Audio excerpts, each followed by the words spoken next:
আসসালামু আলাইকুম, সবাই কেমন আছেন? আমি ভালো আছি আলহামদুলিল্লাহ। আজকে আমাদের অফিস বন্ধ ছিল, এর জন্য আমরা দুজন ঘুরতে বেরালাম। আমার এক আপু আমার সাথে। আর আমাদের এলাকার থেকে এই এলাকাটা অনেক দূরে। আমরা রিক্সা করে এসেছি এখানে ঘুরতে। একদম পরিবেশটা অনেক সুন্দর, লোকজন নেই, রাস্তাটা একদম ফাঁকা, চারদিক দিয়ে ধান ক্ষেত, সবুজে ঘেরা।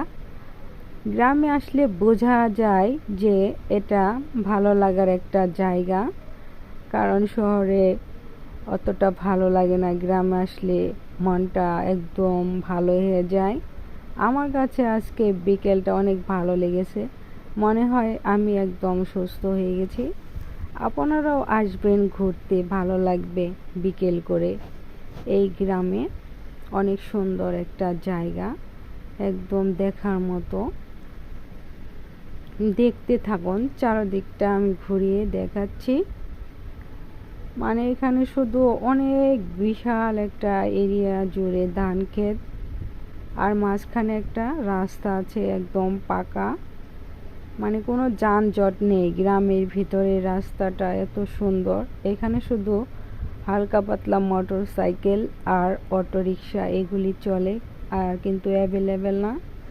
এই দু একটা চলে, এর জন্য একটু শান্তি পাওয়া যায় হাঁটতে। দেখতে থাকুন।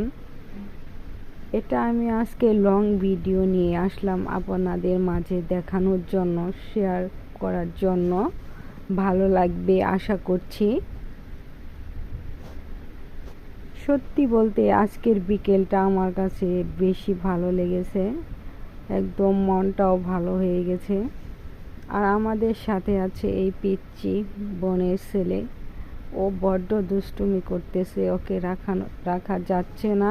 আমরা একটু পরেই চলে যাব বাসার দিকে। আসলে নিজের চোখে না দেখলে বিশ্বাসই করতে পারবে না, জায়গাটা এত সুন্দর, একদম মনটা জুড়িয়ে যায়। মানে একদম সবুজ, সব কিছুই সবুজ। একটু হালকা হালকা রোদ ছিল, তারপরে অনেক ভালো লেগেছে। আর এখান থেকে আমরা তাড়াতাড়ি চলে যাব, কারণ বাসায় যেতে রাত হবে।